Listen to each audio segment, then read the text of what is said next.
నమస్తే, నా పేరు షఫీ అహ్మద్. రాష్ట్ర కాంగ్రెస్ పార్టీ కొత్త జోష్తో పరుగులు తీస్తుంది. పిసిసి అధ్యక్షురాలిగా వైఎస్ షర్మిల పగ్గాలు చేపట్టిన తర్వాత కాంగ్రెస్ శ్రేణుల్లో ఉత్సాహం కొట్టొచ్చినట్టు కనబడుతుంది. కాంగ్రెస్ సీనియర్ నేతలంతా క్షేత్రస్థాయిలో యాక్టివ్ అవుతున్నారు.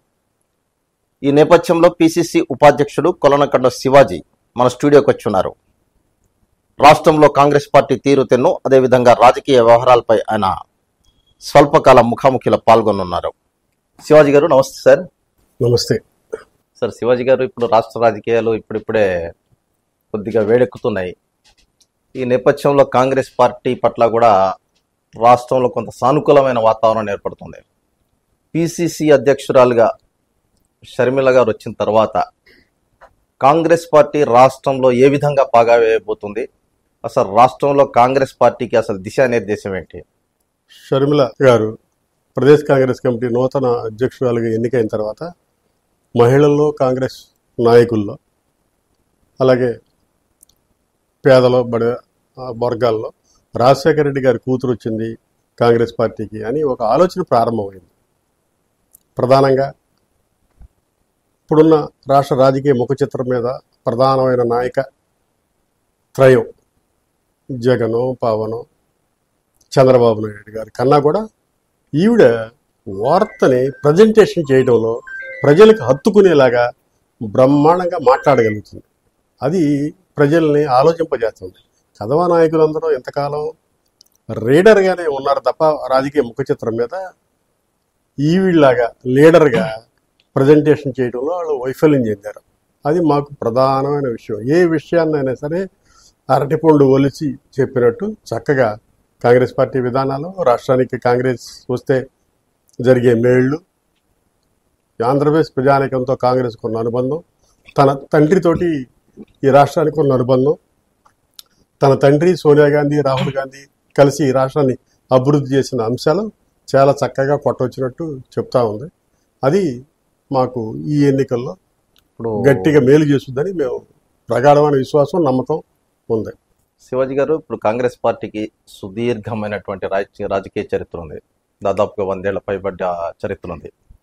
అలాంటి దశలో కాంగ్రెస్ పార్టీ రాష్ట్ర విభజన తర్వాత రాష్ట్రంలో దాదాపుగా కోలుకోలేని పరిస్థితి ఏర్పడింది. మీరు అన్నట్టు షర్మిల గారు వచ్చిన తర్వాతనే కాంగ్రెస్ పార్టీ రాష్ట్రంలో పుంజుకుంటుంది అన్న అభిప్రాయం ఏదైతే ఉందో అది సరైందే అని అంటారా మీరు? 100% చరిష్మా ఉన్న నేత, దశాబ్దాల పాటు రాజకీయ అనుభవం, మాజీ మంత్రి, బీసీ నాయకుడు రఘువీరారెడ్డి గారి దిగిపోయిన తర్వాత కరోనా మూలంగా ఆ తర్వాత వచ్చిన ప్రెసిడెంట్లకి ఎంత ప్రజల్ని దగ్గర ఆకట్టుకునే అంత ప్రజాదరణ. మీరు చెప్పిన విధంగా ఏంటంటే పిసిసి అధ్యక్షులు షర్మిల గారి కంటే ముందు 2-3 మారారు. రఘువీరారెడ్డి గారు, అదేవిధంగా రుద్రరాజు గారు, వీళ్ళందరూ కూడా మారారు. మారినప్పుడు ప్రజల్లో వాళ్ళు ఉన్నప్పుడు ఈ స్థాయి రెస్పాన్స్ లేదు. అది ఒప్పుకోవాల్సిన అంశమే. కానీ మీరు వైఎస్ వారసురాలిగా కాంగ్రెస్ పార్టీని లీడ్ చేయబోతున్నారు అది అంటూనే మీరు అంటున్నారు. అదే వైఎస్ వారసురాలిగా ఈ రాష్ట్ర ప్రజానికం జగన్మోహన్ రెడ్డిని మాత్రమే గుర్తిస్తుంది, ప్రస్తుత ముఖ్యమంత్రిని. ఈ షర్మిల ఎలా వారసురాలు అవుతారు? కరెక్టే మీరు అడిగింది. వారసుడిగా ప్రజలు గుర్తించబట్టే 2019లో అవకాశం ఇచ్చారు. మాకు దాన్ని ఎదుర్కొంటానికి అప్పట్లో సాధన సంపత్తి మా దగ్గర లేదు.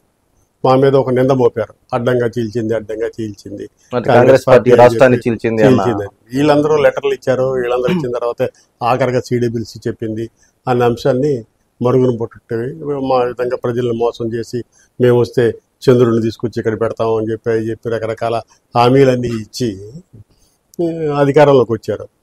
రాజశేఖర రెడ్డి గారి లెగసీ ఏంటి? మతతత్వానికి వ్యతిరేకంగా, కమ్యూనల్ ఫోర్సెస్కి వ్యతిరేకంగా సెక్యులర్స్కి మద్దతు తెలియజేయటం, పేదలకు అండగా ఉండటం. కానీ రాష్ట్రం దాదాపు 12 లక్షల కోట్ల రూపాయలు అప్పు తెచ్చి దినదినగండం నూరేళ్ళ ఆయుష్లాగా ఏ రోజు ఓవర్ డ్రాఫ్ట్ తీసుకోకుండా ఈ రాష్ట్రం నడిచే పరిస్థితి లేదు. ఈ పరిస్థితుల్లో రాష్ట్రంలో ఒక బీటెక్ చదివిన విద్యార్థి ఉపాధి కోసం మన ఆంధ్రప్రదేశ్లో 15,000 20,000 ఇచ్చే ఉద్యోగాలు ఎక్కడా లేకపోతే బెంగళూరు, చెన్నైయో, హైదరాబాదు వెళ్ళాల్సిన పరిస్థితి ఉంది. ఉన్న పరిస్థితులు వెళ్ళిపోతా ఉన్నాయి. గలాజీదుకి సంబంధించిన కావచ్చు, కియాకి సంబంధించిన కావచ్చు, కొత్త కొత్త పారిశ్రామికవేత్తలు ఎవరో రావట్లా. ఉన్న ఆస్తులన్నీ అదానికి కట్టబెడతా ఉన్నారు. మన రాజధాని గురించి ప్రత్యేకంగా తెలియదు. ఈ ఎంత పరిస్థితుల ప్రభావంలో ప్రజలు విసిగిపోయి ఉన్నారో కాంగ్రెస్ పార్టీ స్పష్టంగా చెప్తా ఉంది. ఏమని చెప్తా ఉంది? మాకు అవకాశం ఇవ్వండి, మేమే రాష్ట్రాన్ని విడగొట్టాం, దాదాపు 10 లక్షల కోట్ల రూపాయల విభజన చట్టం కనుక అమలు జరిగితే ఈ రాష్ట్రానికి మేలు జరుగుద్ది. కానీ వాళ్ళేమంటారు? ప్రత్యేక హోదా ముగిసిన అధ్యాయం ఇవ్వటం సాధ్యపడదు అని ఏదో కాకమ్మ కబుర్లన్నీ చెప్పారు. కానీ మొన్న జరిగిన 5 రాష్ట్రాల ఎన్నికల్లో పాండిచ్చేరికి సంబంధించి మాకు అధికారాన్ని అప్పచెప్పండి, మేము ప్రత్యేక హోదా ఇస్తామని చెప్పి బీజేపీ అక్కడ వాగ్దానం చేసింది.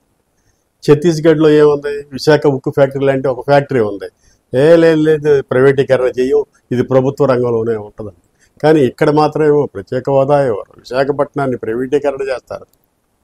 వీటన్నిటిలో రాహుల్ గాంధీ, కాంగ్రెస్ పార్టీ, షర్మిలమ్మ వీళ్ళందరూ ఫరమ్గా స్టబన్గా రేవంత్ రెడ్డి నాయకత్వంలో మేము చెప్పాం, మాకు అధికారాన్ని అప్పచెప్పండి, ఈ త్యాగాలు చేసి వచ్చిన విశాఖ ఉక్కుని ప్రభుత్వ రంగ సంస్థగా ఉంచుతామని చెప్పి స్పష్టంగా చెప్పడం జరిగింది. ప్రజలు మేము చెప్పేది ఆలోచన చేస్తున్నారు. మీడియాలో మాకు స్పేస్ పెరిగింది.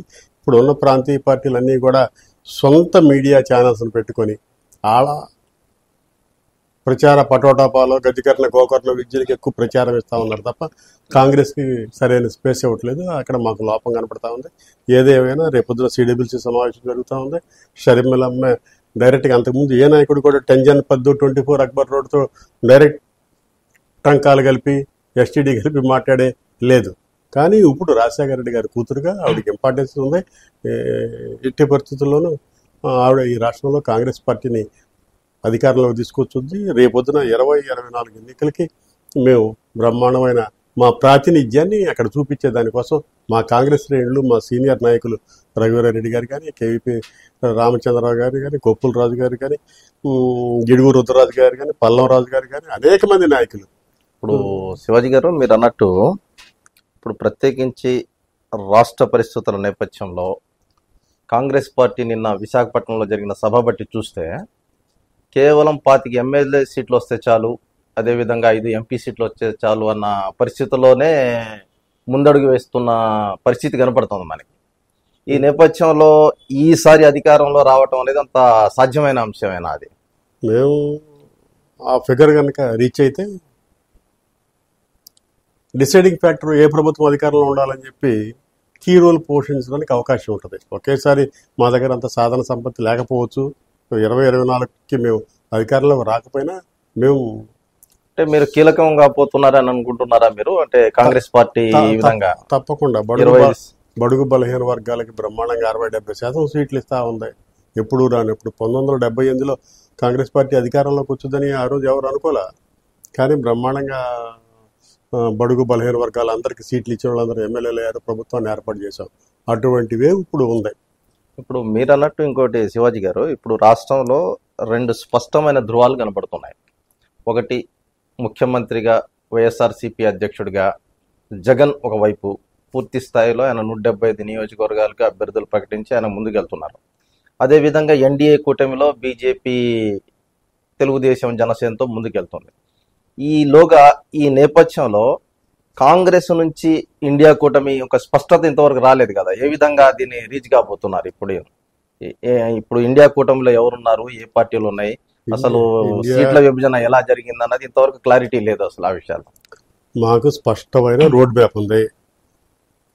పోరాటాలమైన ఘన చరిత్ర ఉన్న కమ్యూనిస్ట్ పార్టీలు, మార్క్సిస్ట్ పార్టీ, భారత కమ్యూనిస్ట్ పార్టీ అవన్నీ కూడా కాంగ్రెస్ మిత్రపక్షాలే. కొన్ని ఇంకా విప్లవ పార్టీలు కూడా, డెమోక్రసీ మీద నమ్మకం పార్టీలన్నీ కూడా ఇండియా కూటమిలో ఉన్న నాయకులు, సమాజ్వాదీ పార్టీ లాంటి బలహీన వర్గాలు, యాదవుల బలంగా ఉండే పార్టీలన్నీ కూడా కాంగ్రెస్తో ఉంది. ఆల్రెడీ 11 రాజకీయ పక్షాలు 2-3 సంవత్సరాల క్రితం గుంటూరు వచ్చి మేము ప్రత్యేక హోదా ఇస్తామని చెప్పి స్పష్టంగా ప్రకటించిన తర్వాత కొత్తగా మేము చెప్పేది ఏమి ఉండదు. 5-6 హామీలు ఇవ్వడానికి ఎన్నికల ప్రణాళిక సంఘం కూడా సమావేశం అవుతా ఉంది. మంచి ఎన్నికల మేనిఫెస్టో రిలీజ్ చేస్తాము, ప్రజల ఆదరణ పొందుతాము. యువత అంతా కూడా రాహుల్ గాంధీ ఇంకా చూస్తూ ఉంది. మహిళలు కూడా షర్మిలమ్మ, అలాగే ప్రియాంక, సోనియా గాంధీలు ఇంకా చూస్తూ ఉన్నారు. మేము బ్రహ్మాండంగా రేవంత్ రెడ్డి గారు ఏదైతే 25 ఎమ్మెల్యే స్థానాలు 5 ఎంపీ స్థానాలు అన్నాడో వాటికన్నా ఎక్కువ రావడానికే మేము ప్రయత్నం చేస్తాం. మా ఈ గతంలో కన్నా కూడా ఇప్పుడు ఎక్కువ మంది అభ్యర్థులు టికెట్లు ఆశిస్తా ఉన్నారు. మంచి స్పందన వచ్చింది. టికెట్ల విషయంలో చాలా దరఖాస్తులు వచ్చాయి, చాలా మంది ఆశావాళ్ళు ముందుకు వస్తున్నారు. ఇప్పటికి ఆల్మోస్ట్ ఎన్డీఏ కూటమి నుంచి సీట్ల సర్దుబాటు అనేది క్లియర్ అయిపోయింది. అదేవిధంగా వైసీపీ పార్టీకి సంబంధించింది కూడా చాలా క్లియర్ అయిపోయింది. కానీ కాంగ్రెస్ ఇండియా కూటమి ఏదైతే ఉందో దాంట్లోనూ ఒక స్పష్టత రాలేదు. అది మనం డిస్కస్ చేయాల్సిన అంశం కూడా అదే ఎవరు ఎన్ని కోరుకుంటున్నారు, కాంగ్రెస్ ఎన్ని స్థానాల్లో పోటీ చేయబోతుంది. దీనికి సంబంధించి చూడటం కోసం ఇద్దరిని మా అధ్యక్షురాలు షర్మిలమ్మ గారు ఇద్దరు నాయకులను డెప్యూట్ చేశారు. ఒకటి సిడబ్ల్యూసీ మెంబర్ కొప్పులరాజు గారు, ఇంకో సిడబ్ల్యూసీ మెంబర్ గిడుగు రుద్రరాజు గారు. వాళ్ళిద్దరూ అసలు ముందు వీళ్ళకి సంబంధించి వాళ్ళు అడిగే నియోజకవర్గాలు ఒకటి కాకుండా వాళ్ళకి సముచితమైన గౌరవం, సముచితమైన ప్రాధాన్యం ఇచ్చి మేము త్వరలోనే 2-3 రోజుల్లోనే మా లిస్టులు ఖరారయ్యే పరిస్థితి ఉంటుంది. మేము భారీ ఎత్తున స్ట్రీట్ మీటింగులు, ప్రాంతాల మీటింగులు, జిల్లాల మీటింగులు పెడతాము. ప్రజల దగ్గరికి వెళ్తాము, అన్ని వర్గాల ప్రజల దగ్గరికి వెళ్తాము. వెళ్ళి రాష్ట్రానికి మేము చేస్తే ఏ విధంగా ఇప్పుడు ప్రాంతీయ పార్టీలలో అసమ్మతి ఉండదు, హైకమాండ్ ఉండదు. ఆడి ఇష్టం ఎవరికి అనుకూలంగా నిర్ణయాలు తీసుకుంటే వాళ్ళకి ప్రభుత్వ ఆస్తులను దోచిపెట్టే పరిస్థితి కనపడతా ఉంది. కాంగ్రెస్లో అట్ట కాదు. చాలా డెమోక్రటిక్గా, ట్రాన్స్పరెన్సీగా, అకౌంటబిలిటీగా చేసుద్ది. ఏమన్నా తేడా వచ్చితే వాళ్ళ ఇంటికి పంపించేస్తుంది కూడా. ఇప్పుడు శివాజీ గారు ఇందాక మనం డిస్కస్ చేసిన విధంగా ప్రధానంగా కాంగ్రెస్ పార్టీ రాష్ట్ర అభివృద్ధితో పాటు ప్రత్యేక హోదా గురించి దృష్టి పెట్టింది. ఆ డిమాండ్తో మేము వెళ్తున్నాం అని చెప్తున్నారు మీరు. షర్మిల గారు కూడా అదే ప్రకటించారు. ఇప్పుడు ఇక్కడ ఉన్న రాష్ట్ర పరిస్థితులు చూస్తే మీరన్నట్టు రాష్ట్ర విభజన తర్వాత కాంగ్రెస్ పార్టీకి బలమైన ఓటు బ్యాంక్ అంటూ లేకుండా పోయింది. ఇప్పుడు ప్రస్తుత ముఖ్యమంత్రి వైఎస్ఆర్సీపీ పార్టీ అధ్యక్షుల వారు వాళ్ళకు ఒక స్పష్టమైన నవరత్నాలు కానీ ఇతరత్ర కానీ బడుగు బలహీన వర్గాలను ఆకర్షించే క్రమంలో వాళ్ళకు ఒక ఓట్ బ్యాంక్ అనేది ఉంది. అదేవిధంగా తెలుగుదేశం పార్టీకి, జనసేనకు కూడా ఒక ప్రత్యేకమైనటువంటి ఓట్ బ్యాంక్ ఉంది. కానీ ఎటు చూచి రాష్ట్ర విభజన తర్వాత రాష్ట్రంలో నష్టపోయింది కాంగ్రెస్ పార్టీ. కాంగ్రెస్ పార్టీ ఏ ఓటు బ్యాంకు ముందుకెళ్ళబోతుంది? అసలు జనాన్ని ఆకర్షించే క్రమంలో కాంగ్రెస్ పార్టీకి ఉన్న అసలు స్ట్రాటజీ ఏంటి? అసలు అంటే మేము స్పష్టంగా ఈ రాష్ట్ర ప్రజానీకానికి అనేక సార్లు చెప్పాం, మళ్ళీ మీ ద్వారా కూడా సగౌరవంగా మనం చేస్తూ ఉన్నాం. మేమేం చెప్తా ఉన్నాం అంటే జనాభాలో కులగణన జరగాలి అని చెప్పి ఇప్పుడున్న సీలింగ్ని తీసేసి 75% దీన్ని పెంచి ఈ వర్గాలన్నిటికి కూడా విద్యా ఉపాధి రంగాల్లో స్పష్టమైన రేషియో ఇచ్చి రాజకీయ ప్రాధాన్యత ఇస్తామని చెప్పి మేము చెప్పడం జరిగింది. సీట్ల పంపిణీలో కూడా దీది కాంగ్రెస్ వస్తేనే సాధ్యం. ఇప్పుడు బీహార్ మొదలుకొని యూపీఏకి అనుబంధంగా ఇండియా కూటమి రాష్ట్రాల్లో పెద్ద ఎత్తున కులగణన జరుగుతూ ఉంది. ఆంధ్రప్రదేశ్కు సంబంధించి గ్రామ వార్డు సచివాలయాల శాఖ కులగణన నిర్వహించి 3-4 వారాలు అవుతుంది. కానీ దాన్ని పబ్లిక్ డొమైన్లో పెట్టకుండా ప్రభుత్వ డబ్బుతోని కోట్లాది రూపాయలు ఖర్చు చేసి కులగణన ఏ ప్రాంతంలో, ఏ జిల్లాలో, ఏ పార్లమెంటు, ఏ అసెంబ్లీ నియోజకవర్గంలో ఏ కలం అంత ఉందని చెప్పి ప్రభుత్వం దగ్గర ఫుల్ లిస్ట్ ఉంది. ఆ లిస్టుకి అనుగుణంగా ఆయన అభ్యర్థుల్ని రీషెఫిల్ చేస్తూ ఉన్నాడు. వాళ్ళ దగ్గర డేటా ఉంది. కానీ ఆ డేటా వేరే రాజకీయ పార్టీలకి, కుల సంఘాలకి అందనీయకుండా తాను మాత్రమే వాడుకుంటా ఉన్నాడు. ఇది మాత్రం దుర్మార్గం. ఇప్పుడు కులగణన ఉంటేనే అయ్యా మా క్యాస్ట్ వాళ్ళు ఎంతమంది ఉన్నాం, మా బలహీన వర్గాల వాళ్ళు ఎంత ఉన్నాం, ఈ టికెట్ మాకే ఇవ్వండి అని చెప్పి ఇప్పుడు బీసీలకు సంబంధించి, ఎస్సీలకు సంబంధించి, ఎస్టీలకు సంబంధించి అంచనాల కన్నా కూడా ఎక్కువ మంది పెరిగారు ఈ కులగణన వాళ్ళు చేసిన సర్వేనే. కానీ వాళ్ళు బయట పెట్టాలని చెప్పి మేము డిమాండ్ చేస్తూ ఉన్నాం. తప్పకుండా ఈ వర్గాలకి బ్రహ్మాండమైన ఆర్థిక, రాజకీయ, సాంఘిక అభ్యున్నతి కోసం ప్రణాళికలు ఏర్పాటు చేస్తాము. వాళ్ళకి టికెట్లు కూడా ఇస్తాము. వాళ్ళని మేము ఓట్ బ్యాంక్గా మలుచుకుంటాం. వాళ్ళు గతంలో మా నుంచి వెళ్ళిపోయిన వాళ్ళే. బీసీలు కానీ ఎస్సీలు కానీ. శివాజీ గారు మీరు అన్నట్టు కుల గణన జరగాలి అన్నది ఒక పాయింట్. అదేవిధంగా అధికార పార్టీ వైఎస్ఆర్సీపీ ఆల్రెడీ నివేదిక దగ్గర పెట్టుకుంది, కుల గణన చేసేసి దానికి తగ్గట్టుగా సీట్లు ఇస్తున్నారు అన్నది ఇంకో పాయింట్. మూడో అంశం నేను చెప్పాల్సిన అంశం ఏంటంటే, నేను అడుగుతున్న అంశం, ఇప్పుడు రాష్ట్రంలో ఓటు బ్యాంకింగ్ వ్యవహారం ఎవరికైతే ఉందో వాళ్ళు మాత్రమే అధికార పార్టీ అధికారం చేపట్టే అవకాశాలు ఉన్నాయి. ఈ నేపథ్యంలో కాంగ్రెస్ పార్టీ తన స్వతహాగా సహజ సిద్ధంగా ఉన్న ఓటు బ్యాంక్ అనేది చాలా కోల్పోయింది, చాలా రకరకాల కారణాలు. ఒక విధంగా బాబరీ మసీద్ ఇష్యూ కానీ, తర్వాత ఇతర విషయాలు కానీ, ఇవన్నీ జరిగిన తర్వాత కాంగ్రెస్కి స్పష్టమైనటువంటి ఓటు బ్యాంక్ అనేది లేదు. ఇప్పుడు రాష్ట్రంలో పరిస్థితులు కాంగ్రెస్ పార్టీకి అనుకూలంగా ఉన్నాయని చెప్తున్నారు. దాదాపుగా ముస్లిం మైనారిటీలు 40 స్థానాల్లో కీలకంగా వ్యవహరించే అవకాశాలు ఉన్నాయి. ఇప్పుడు తెలుగుదేశం, జనసేన, బీజేపీ పొత్తు తర్వాత వాళ్ళ ఆలోచనలో కూడా మార్పు వచ్చింది. ఈ నేపథ్యంలో చాలా వరకు అధికార వైసీపీ పార్టీ ఏమనుకుంటుంది, అన్ని కులాలతో పాటు మైనారిటీ కులాలు కూడా మా వైపే ఉన్నాయని చెప్పి అవి అనుకుంటున్నాయి. స్పష్టంగా కాంగ్రెస్ పార్టీకి అసలు ప్రజల దగ్గరికి వెళ్ళడానికి కానీ ఓటు బ్యాంకు పెంచుకునే విధంగా ఇప్పుడు 40 అసెంబ్లీ నియోజకవర్గాలు ముస్లిం ప్రభావిత ప్రాంతాలు ఉన్నాయి, మైనారిటీ. అక్కడ మీ స్ట్రాటజీ ఏంటి? మీరు ఏ సామాజిక వర్గానికి ఎక్కువ సీట్లు ఇవ్వాలనుకుంటున్నారు? కులగణ అంశం తీసుకున్నా, ఇతర అంశాలను తీసుకున్నా కానీ. ఇప్పుడు కర్ణాటకలో ఎద్దేళ్ళు కర్ణాటక పేరుతోటి ప్రజా సంఘాలన్నీ కూడా ముస్లిం మైనార్టీల కూడా అక్కడ ఒక క్రియాశీలమైన పాత్ర పోషించారు. ఇక్కడ కూడా ముస్లిం సంఘాలన్నింటినీ విశ్వాసంలో తీసుకొని వాళ్ళ టచ్లో పెట్టుకొని మేము వాళ్ళు అడిగిన సీట్లన్నీ కేటాయించి వాళ్ళ అభివృద్ధి కోసం మేము తప్పకుండా అలాంటి ప్రయత్నాలు ఏమైనా జరుగుతున్నాయి? ఆ సంఘాలతో ఓటు బ్యాంక్ ని దగ్గర తీసుకునే విధంగా జరుగుతున్నాయి. ఆ నాయకులతోటి మా నాయకుడు వర్కింగ్ ప్రెసిడెంట్ మస్తాన్ వలీ గారు మాట్లాడుతూ ఉన్నారు. షర్మిలమ్మ గారు అందుబాటులో ఉంది. ఆ రాయలసీమ జిల్లాలో మైనార్టీ నాయకులు అనేక మంది ప్రముఖ నాయకులు అందరూ ఉన్నారు. మళ్ళీ మాజీ మంత్రి రాజశేఖర రెడ్డి గారి టైంలో ఉన్న మాజీ మంత్రి ఒక ఆయన అంజాద్ ఖాన్ గారు ఎవరో మళ్ళీ కాంగ్రెస్ పార్టీలోకి గర్వాపసీలో భాగంగా ఆయన వచ్చేసాడు. అనేక మంది కొత్త నాయకులు అందరూ కూడా వస్తూ ఉన్నారు. మైనార్టీల ఓటు ఒకటి కూడా మోడీ అనుకూల శక్తులకి వెళ్ళదో. ఎట్టి పరిస్థితుల్లోనూ రాహుల్ గాంధీ ఎడల కాంగ్రెస్ పార్టీ ఎడల వాళ్ళు పూర్తి విశ్వాసంతో నమ్మకంతో ఉన్నారు. ఇప్పుడు విశాఖపట్నం కాంగ్రెస్ సభ తర్వాత పల్నాడులో ఎన్డీఏ సభ జరిగింది. ఆ సభలో కూడా ప్రధానమంత్రి స్పష్టంగా ఒక మాట ఏం చెప్పారంటే, వైసీపీ కాంగ్రెస్ రెండు కూడా ఒకే తాను ముక్కలు, వాటి మధ్య వైరుధ్యం ఏమీ లేదు, అవి అన్నీ ఒకటే అంటున్నారు. మరి దీన్ని ఏ విధంగా అసలు పరిశీలించాలి? ఇప్పుడు ప్రధానమంత్రి గారు ఆడలేక మధ్యలో ఓడు అన్న సందంగా కనపడతా ఉంది. 2009 దగ్గర నుంచి 14 దగ్గర నుంచి 2014 నుంచి 24 వరకు ఆ కేసులు కనీసం ట్రయల్కి కూడా రానియకుండా తొక్కిపెట్టింది ఎవరు? వీళ్ళకి 10 సంవత్సరాల నుంచి అధికారంలో ఉంది. ఈ 2019 నుంచి 24 వరకు ఆంధ్రప్రదేశ్ రాష్ట్రానికి చాలా గడ్డు పరిస్థితులు ఉన్నాయి. ఆ పరిస్థితులు రాకుండా ఉండడం కోసమే సోనియా గాంధీ 2009 నుంచి 2014 నుంచి నిలువరించగలిగింది. మేము ముందే పసిగట్టాం, మాకు తెలుసు ఇదంతా కూడా ఫిడ్ ప్రోకో వ్యవహారంలో అంగీకారం జరుగుతూ ఉంటాయని చెప్పి మేము నిలువరించాం. అంతే తప్ప ఇప్పుడు వచ్చి నువ్వు 15 సార్లు 16 సార్లు రాజ్యసభలో అనేక బిల్లుల మీద అంటకాగి ఆయనతోటి ఒడ్డున పడి ఆయన ఎఫ్ఆర్ఎంబి బెంచ్ మార్కుకి అనుగుణంగా లేకపోయినా సరే విదేశీ మారక ద్రవ్యాన్ని లేకపోతే రిజర్వ్ బ్యాంక్ నుంచి కూడా పెద్ద ఎత్తున నిధులు వచ్చే దానికోసం ప్రయత్నం చేసి నువ్వు ఇప్పుడు మమ్మల్ని ఒక మాట అంటావా?